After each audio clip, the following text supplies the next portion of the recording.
To get into our next presentation here, as you saw with our first presentation already, a bunch of awesome stuff that's very forward-looking and direction setting. And that's one of the things we wanted to highlight throughout the summit in a bunch of different talks. And this next talk is no exception to that. A bunch of incredible stuff going on here. Zero Trust is largely built in a lot of ways around being able to verify whether a device is actually owned by a given person or one of the assets the company owns, and is the user sitting at that device really that person, right? So authentication is going to be the bedrock of success in a next generation zero trust kind of environment. And with that being said, this next presentation is going to go into modern authentications for getting that sort of stuff done. There's a bunch of really, really important stuff in here. If you're not familiar with the acronyms and what they're going to talk about here, this is something I think every blue teamer needs to understand. When we're moving to a perimeterless, cloud-centric world, this is going to be what determines how people are logging in and how we can verify who they are. So really, really important stuff here. Really excited to see this presentation. With that, I will hand it over to Grace and Mark, program managers at Microsoft. Over to you. Thank you very much, John. And thank you to Justin and Ishmael, who have lined us up perfectly discussing zero trust. So of course, from a zero trust perspective, things that were said there was identity is the new perimeter. So what does that really mean for you as security administrators? So today, myself and Mark, who are program managers within the Azure Active Directory product group here at Microsoft, we're here to talk to you about modern auth for security admins. So we predominantly work with large enterprise customers to help them deploy and use Azure AD. And hopefully you guys will be able to take away what you can do as security admins from a modern auth perspective. So first of all, why modern authentication? So previously, you may have come across the term basic or legacy authentication. So that is a form of authentication where you can't do things like MFA. And with modern authentication, you have much more ability as blue teamers to look into that actual authentication request and provide information to be able to authorize that successfully. Bearing in mind from a zero trust perspective, you should be verifying explicitly. So with modern authentication, you can, it has the ability to handle an MFA challenge and response. Also, we get to see more information about the device. For example, if it's a hybrid domain joined device, if it's being managed, and things like the IP address of where the user's coming from, and potentially if you're using Azure Active Directory, things like that user sign-in risk or that actual overall risk profile. You also can see more information on the attacker because you can see that through that sign-in request. So it gives you a good idea about what is going on. Of course, good news for you. And ultimately, you're not exposing the user credentials to the client application, which is key. So historically, SAML is one of the earliest types of modern authentication. It stands for Security Assertion Markup Language. So if anybody does ask you what it stands for, you now know. It's an XML-based authentication standard for single sign-on to web-based applications. So this is where the claims in the token can be used for authorization, and it is supported by a lot of web apps already. Now, the reason why SAML may be being used is traditionally, compared to the other modern authentication protocols we're going to talk to a bit later, is it's traditionally easier to implement and it's been around longer. So more products are likely to use it. Also, it's probably being used if you're still using an old on-prem IDP that doesn't support OIDC or OAuth. And also, if you don't want the overhead for customers to have to consent to an application, that's when you may be seeing SAML used. So let's talk about the flow.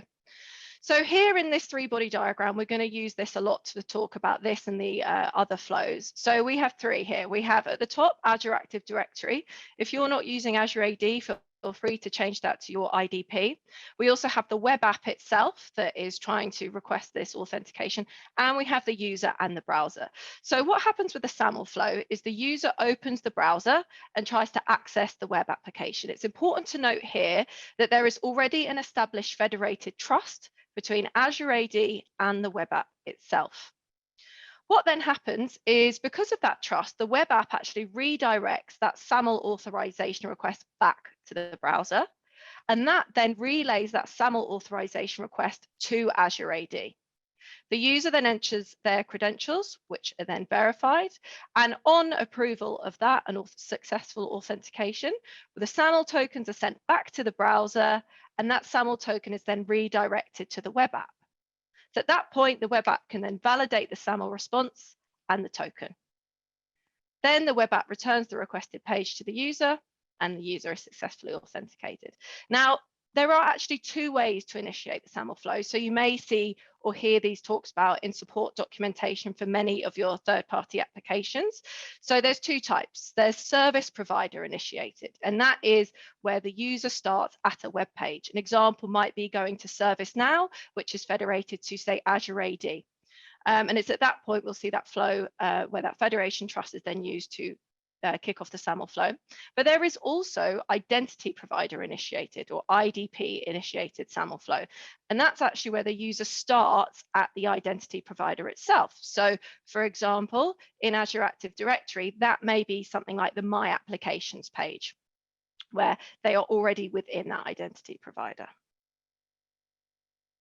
So what does this mean to you as blue teamers and defenders? So of course, some of you are probably still catching up on sleep from Stargate. So one of the big things we need to look out for is golden SAML attacks. So this is where those bad actors actually can compromise that cert, which is the SAML assertion, and can therefore forge requests for that, the SAML request, and then they can SSO to any service as a user, which is ultimately terrible.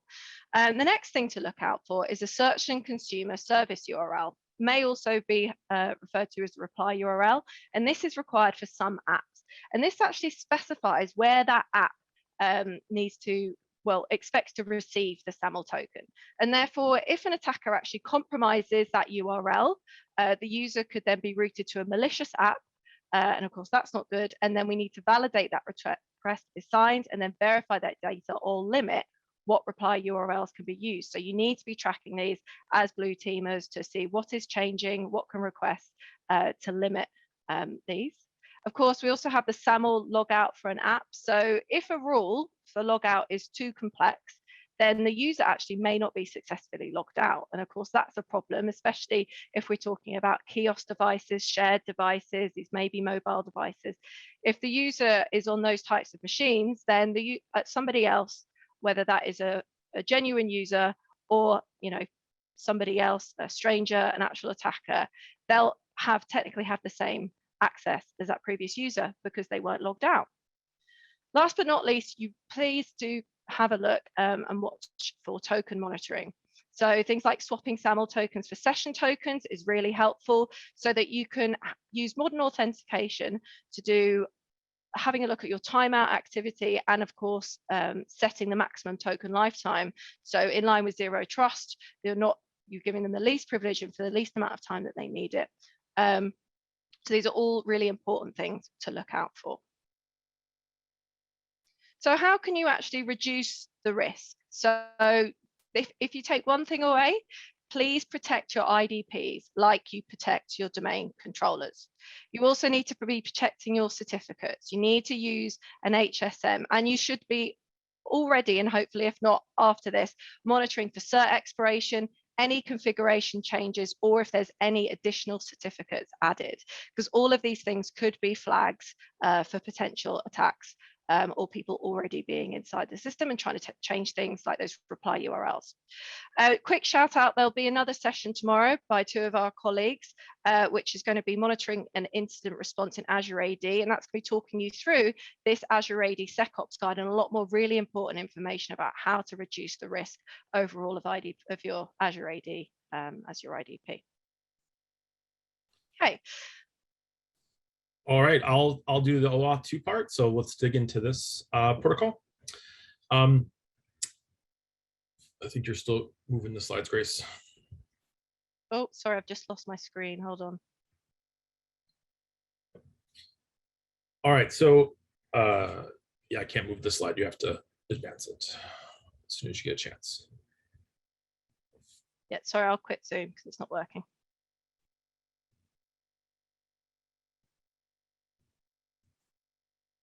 Or someone on the SAN side, if they could pass me the baton, I could move it as well. You're all set, Mark. Okay. All right. Well, Grace is coming back. I'll move forward on the slides. Okay, so from an OAuth 2 perspective, before we get into the details, there is this tweet that we thought really summarized something we wanted to make sure we land home. So I'll just read it out for everybody here, which is, how do developers mess up OAuth 2? You only need to understand the OAuth, OIDC, JWT, and JWKS standards, nuances of HTTP directs, nuances of RSA versus ECDSA. Remember to validate the JOT is signed using the expected algorithm, and check the expiration to have a chance of getting it right. So this user here, Little Joe Tables, is not wrong. There is a lot of things going on with some of these modern authentication protocols, and we'll kind of dig into that here shortly. But one of the key takeaways that Grace and I wanted to make sure that everyone took away was, you do not want your developers rolling their own implementations of these modern authentication protocols. Not only is it a waste of time, they could just use a library, but there's a lot of things they need to get right from a security perspective. And if they don't, there can be some security implications of that. So just like you don't want them rolling their own encryption, you don't want them rolling their own authentication. Okay, so from a fundamental standpoint for OAuth, OAuth is really an authorization framework, and it's about getting the right of access from one component of a system to another. It's really just a delegation protocol that's going to use HTTP tokens and scope. So if you've never seen a dialog box like this before, this is what it looks like from an Azure AD perspective. And you can see here we have a test application called the Contoso Test App, and it's asking for the ability to read contacts, calendars, and that user profile. And that user now can decide if they want to grant those permissions to this application to access this on behalf of them. So this is what it looks like in Azure AD. You may have seen this in other different web properties. If you haven't, you probably have seen this on your mobile phone when you install an application, and maybe it's going to add some sort of funny face or filter or something like that. It's going to ask for the ability to access your camera, probably wants to be able to write to your photos, and it probably also wants to read your contacts so you can send that picture to your friends and family. OAuth works in a very, very similar way. So if we dig into the OAuth spec, there's 4 key components you need to understand how OAuth works, which is the resource owner, protected resource, client, and authorization server. And the resource owner is usually just going to be a person at a browser. And we have browser in quotes here because it doesn't actually have to be Chrome or Edge or Safari like that. It just needs to be something that can do some sort of like web-based flow. So sometimes you see that embedded in different applications. And this user has access to an API and can delegate that access to that API. And the thing they're delegating access to is the protected resource, which is usually going to be a web API. And the thing that wants to talk to this web API is going to be the client. Now, this doesn't have to be like a thick client. This can also be a web-based application, but this is basically going to be a piece of software that is accessing that protected resource on behalf of that user. And the way it's going to do this is through an access token that it's going to get from the authorization server. And the way this works is because that protected resource trusts that authorization server. And the really nice part about this is that the user is never exposing those credentials to the client. They're only going against the authorization server. So this is just what I talked about, just kind of laying out the different pieces. So in our lower left corner, we have the resource owner, which is our user, and they're using some sort of application, which is called the client. And that wants to talk to the protected resource, which in our case here is going to be the Microsoft Graph, which is kind of the common Graph API used in the Azure AD ecosystem, and which is our authorization server. But as Grace said earlier, if you have a different IDP like Google or Okta or Ping or something like that, it all works the same way as long as it does OAuth. And this whole thing is going to work because that client application is going to get an access token. Okay, so let's take a look at what's in these access tokens. So the access token, you'll sometimes hear this called as a bearer token, or if you read the OAuth spec, it's just called a token. And the reason it's called a bearer token is because whoever has this token or bears this token has the right to use it. So we want to make sure we're protecting these tokens as much as possible. Now, the OAuth spec itself does not define a token format or any type of message signature, but it's really not meant to be used outside of HTTPS. A very common format you will run into is called the JSON web token or a JOT token. And the key thing to understand about these access tokens is that that client application has no need to look inside the access token. Its only job is to take it from that authorization server that's issuing the access token and present that to the protected resource, which is going to consume that access token. That's it. The client doesn't need to know anything about what's inside that token. And what's in that token is going to say what type of access has been granted to that client application. So example, user.read, but in our previous example, we had like read contacts, calendar, read profile. So this is called the scopes if you're looking at the OAuth spec, but this is what's going to be in that token. So let's take a look at what the token actually looks like. Okay, so if you spend a lot of time in identity like Grace and I, this is actually pretty straightforward to read. As you can see here, this, just got to parse this out. I'm just kidding. This is encoded. You can't actually read this. This is what the client application actually sees. They actually don't need to do anything with this. They don't need to decode it. And they're going to take this token and they're going to present this to the protected resource. Now, when we actually decode this token, and this is a little hard to read in PowerPoint, which is probably why PowerPoint is not the tool of choice for parsing through access tokens, but you can see we highlighted a few things. If you look in the upper left, we can see the type of token is that JWT token, that JOT token. If you look in the middle, you can see the issuer who issued it, which was sts.windows.net, which is Azure AD. We can see the display name. This is intended to use this for this application, which is the line of business workshop. And we can see there's a UPN of the user there in the lower left, which is Kyle Marsh. Okay, so the question you're probably asking yourself is, how does the client application get this access token from the authorization server and bring it to that protected resource? So John, I'm glad you asked that to me on the side here in the chat. So let's look at that. There's actually several different ways you can do this. And it's really, really important as defenders that we understand this, because many times our developers or ISVs are going to ask us which flow we should want to use here, and we want to make sure we're using the right flow for the job. So the first and most common flow is called the authorization code grant. And I'll walk through this here in the next couple of slides. But basically, there's going to be an authorization code that the client's going to use to get that access token. The next flow here is the implicit grant flow, which is used for single-page apps. And we want you to move to authorization code flow if possible. I'm not going to get into the specifics here. If you want to talk about that, feel free to message me in the Slack chat. We can kind of get into some of the more nitty-gritty details around that. But just for everybody else, just know implicit grant flow should be used for single-page apps.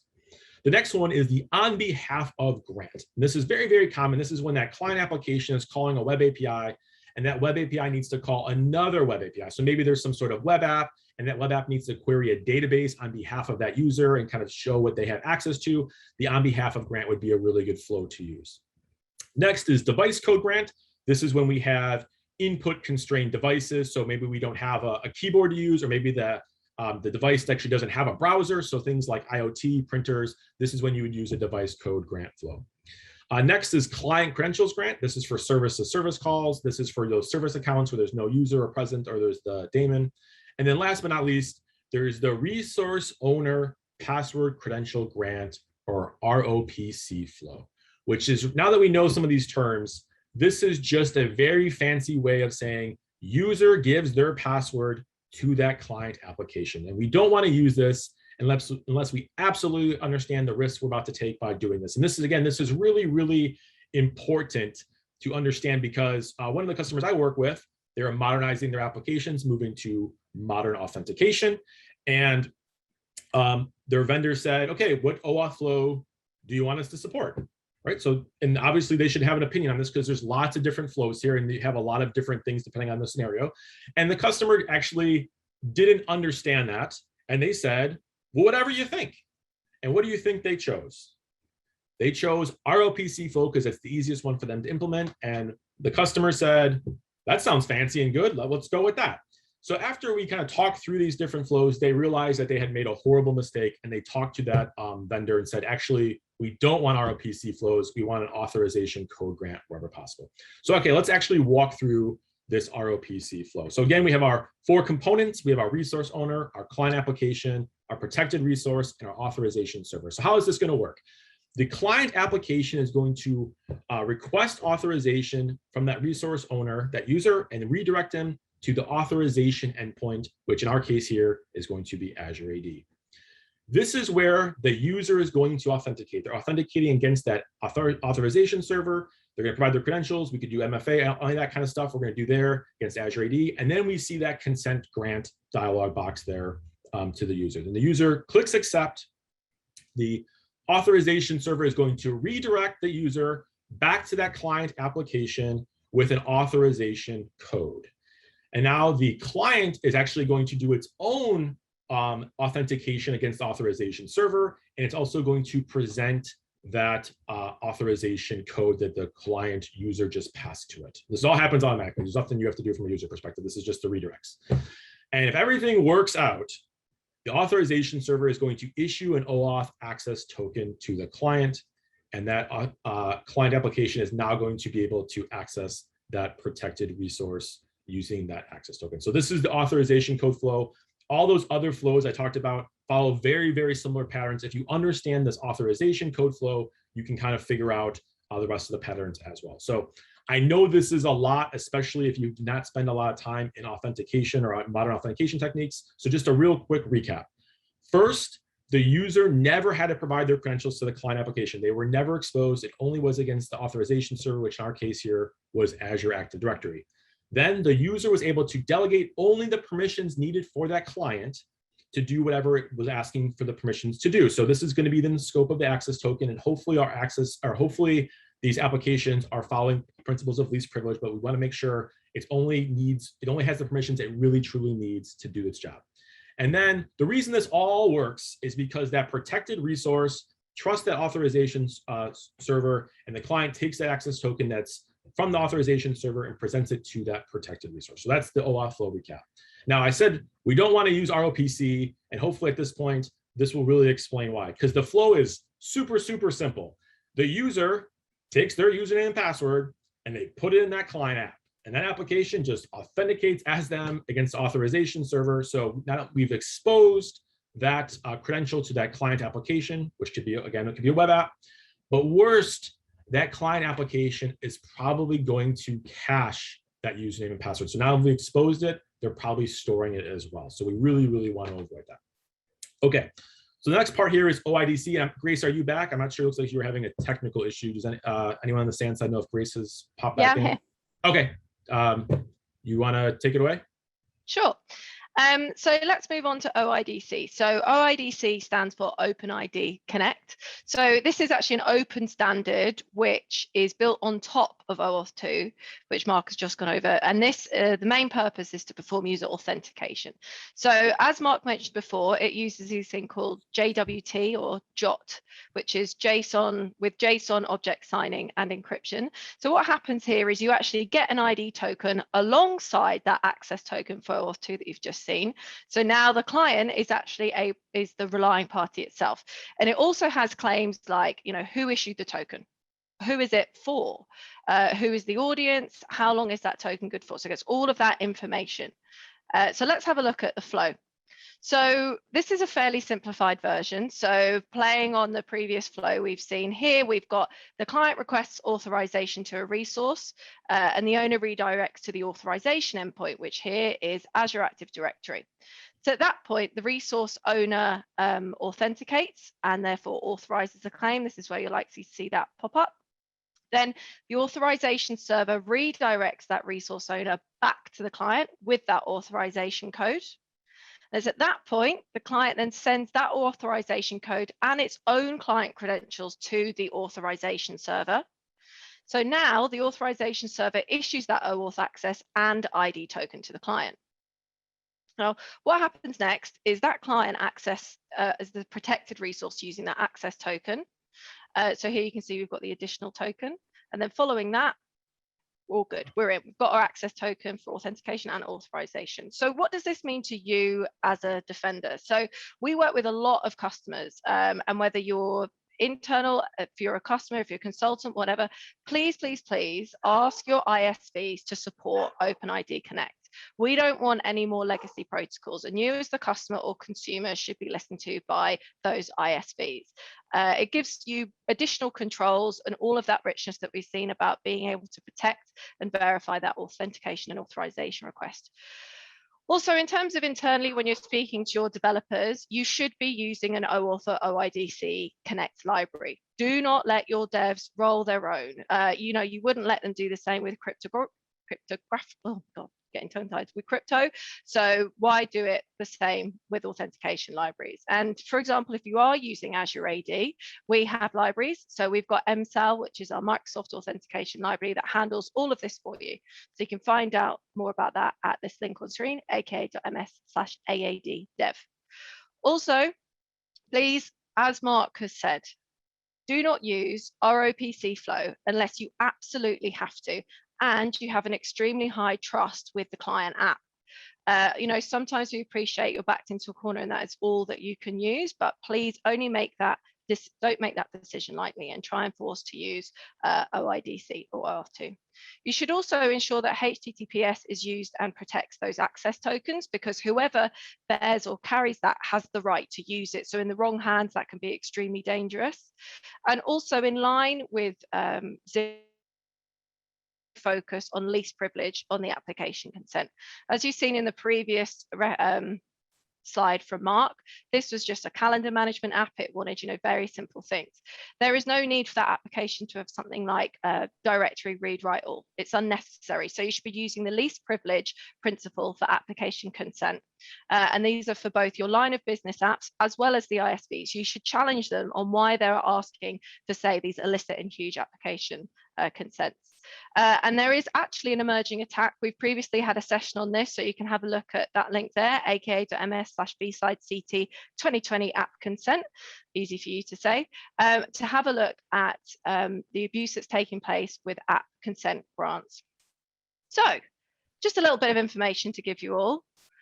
So you can read up more and have a look at these slides, but what should you go do now? So hopefully you're now a convert. You should be writing down and sending out emails and making the decisions to start moving your apps to modern authentication. And you should be using OpenID Connect or OAuth 2 if possible, if not SAML. Again, you should be protecting your IDPs, your identity provider, like your domain controllers. You should be protecting and monitoring your certs. And you should, like we said before with session lifetime, ensuring inactive timeout and maximum token lifetime. And you can have a look at a really detailed guide on security operations if you're using Azure AD at aka.ms/AzureAD-SecOps, and be sure to stay tuned for tomorrow's session based on monitoring and incident response in Azure AD. Also, please use the correct OAuth 2 or OpenID Connect flow for the job. It's not a one-size-fits-all, and you should not be defaulting to things like ROPC just because you haven't empowered your developers or allowed them to actually choose the right flow. You should be using a library. These devs should not be rolling their own. And if you're using Azure Active Directory, we have MSAL, the Microsoft Authentication library. Also, if you do know that ROPC is about in your environment, please try and move away from it. If you already have apps that are using it, take a look at the guides and the recommendations that are available to see what you should be moving to in terms of making sure you're using the right flow for the job. Of course, wouldn't be a go-do without mentioning zero trust. You should be ensuring the least privilege is being followed for both your internal and your third-party applications. You should be reviewing and having a look at the current consented apps in your environment. You should be looking for a few things, looking for suspicious applications, apps that are named slightly odd. For example, there may be slight misspellings or not look quite right compared to what it should be. And also looking at the level of application consent they have and removing those or challenging the ISV on why they have such large application permission sets if they're not required, especially if they're doing something simple like calendar management. And then if you want to have a look more about our playbooks based on those consent-based attacks, for example, we constantly update our IR playbooks at aka.ms/IR playbooks. Also, we're only moving forward now. This is really somewhere where you should be spending your time and learning more around OAuth 2 and OpenID Connect, as well as SAML and JOT, because this is the new NTLM or Kerberos as tickets. This is the way that authentication is moving. And if you truly want to embrace zero trust and ensure that identity can be your new perimeter, the only way really to do that is modern authentication. And last but not least, now that you know all of this information, you can have a look, do some fiddler traces, and the codes are available to have a look from an Azure AD perspective exactly what they mean. So just to close, before we open up to Q&A, Mark and I will be in the chat. I will be on the panel presenting later as well. If you are interested in Microsoft Identity and Azure Active Directory, we are also looking for people, like-minded people like you, to join our team. So have a look at ak.ms/sans Blue Team Recruit 2021. Mark, anything else I've forgotten, apart from now that SAML is apparently a salmon? No, we got a couple questions in the chat, so we're happy to talk through those. I don't know, John, if you want to read them out, or how do you guys want to? Yeah, I was going to say, you have a couple extra minutes, so if there's any choice questions you wanted to address, absolutely take a few minutes and go ahead and jump on those if there was anything that stuck out. Sure. So someone's add, so basically OpenID and OAuth is better than SAML. I don't know if it's better, but it's, I mean, if you had to pick, yeah, you'd want to move to like an OpenID Connect or an OAuth over SAML because of some of the things we talked about. But usually how these modern authentication protocols go is they kind of build on top of each other based on choices that were made in the previous one that we've kind of learned over time that we don't want to do. So yeah, if you had to pick between the three, you probably want to move to an OpenID Connect or an OAuth over SAML, but it's not like SAML is bad by any means. And there's actually, it's a lot simpler to configure. As you saw, there's quite a bit of things moving on in the OAuth flows and OpenID Connect flows, where SAML, you're just sending that claim over when you have that relying party trust, as Grace talked about. I'll kind of scroll up here. There was also. Go ahead. There's also. Yeah, go ahead, John. If you have one picked out, go for it. I was just looking at one in the Zoom chat. Yeah, so there's one from Jeff, and he said, what's a good approach when vendors won't support modern authentication methods? So that's a really great question. Great one. First of all, if you haven't engaged in a conversation with them, you know, if it's a product that you already have a relationship with, say, an account team or a sales team, reach out to them.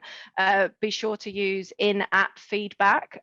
If you're using Azure AD, we have an entire team that is literally related, and their role is to speak to these ISVs and get them on board with modern authentication methods. So reach out to that team. I'll pop the link in the chat. But you as the customers need to put the pressure on them, because ultimately, if they're not willing to jump aboard the modern authentication wagon, then you know that's leaving you at risk, because you can't use things like MFA or have a look at all of those rich signals to be able to move forward with that. Completely agree. Vote with your purchase order. And I've had customers say, if that's not your direction, then we're going to find a product that is, because that's better aligned to our future direction. And that, depending on the size of the customer and how many customers they hear it from, that can actually get some stuff moving.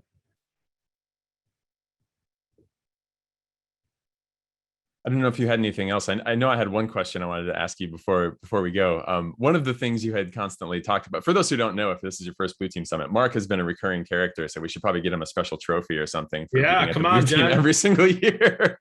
But one of the things he talked about in the past is just people authenticating, you know, with passwordless authentication and stuff like that. And I know way back, you know, several years ago, maybe 4 years ago now, you had said there was at like 2% of people that were actually using this. I know where this Do you have going. an update on that number? I do. So John's talking about how many admins have MFA enabled on their account. So in 2018, I want to say it was at 0.7, so less than 1%, and we made a big deal about it. And then in 2019, it went up to 1.7%, and then in 2020, it was at like I think 8-ish%. Does anybody want to give a guess at what they think it's at now? You put it in the Slack what you think the percentage is. So someone says 4%, that it went down by half. That's not good. I see 5, 13, 25, 6, 50. Dimitri says 50. I wish it was 50, Dimitri, one day. 33, still no one's gotten it. So Denise is the closest without going over Price is Right rules at 27%. The answer we shared in June is it's at about 28%. Is currently where we shared it at the Identiverse conference, which is in June. So if you're an identity nerd and you really like the identity stuff, that's a really good conference to attend. And we shared it at that conference. And those talks are not posted yet on their YouTube channel, but you can take it up. But it's about 28% is what we're at for MFA for our admins. So we've gotten a lot better, but we're still real bad, right? That's still an F. Yeah, multi-factor auth for admins. Key win for the Blue Team. MFA for everybody is the key win for everybody. Yeah, especially admins, right? Especially admins. Yeah, as a result of Mark's past talks and such, they gave out FIDO2 keys at one of the past Blue Team summits and started using this on Azure AD. And I'll vouch that it is fantastic. Go to log in, plug this in, touch the button, boom, I'm in, safe. Everything's awesome. That was our 2020 talk in March, right before COVID hit. And we did, can passwordless, can it be done? And we talked through it. And then I think like 2 days later, we were told that we were gonna work from home for 14 days. And I have not gone back to work since. Very similar for me. All right. Well, I didn't know if there was any other questions you wanted to address, but if not, then I think we have. I didn't see any go through, but I was trying to keep an eye on it, so we'll go back and answer anything in the Slack. Okay. Well, I think that covers it then. Thank you very much, Mark and Grace, for that talk. A bunch of incredible stuff there. As you emphasized, as I emphasized, and as I'm going to re-emphasize for everyone listening, this is the future of authentication. And if you don't understand it, you are going to be in a world of hurt. We have already seen attacks that leverage trying to get at IDPs and trying to get at all that stuff. Golden SAML is something that you should Google right now in the next 5 minutes before the next talk starts if you haven't read about it before. This is already here. So don't get left behind. Understand this stuff. Download these slides. Take them to whoever can read them and implement the stuff in here, because outstanding advice throughout that presentation. So thank you very much, Mark and Grace, and we will talk to you in the hallway chat room.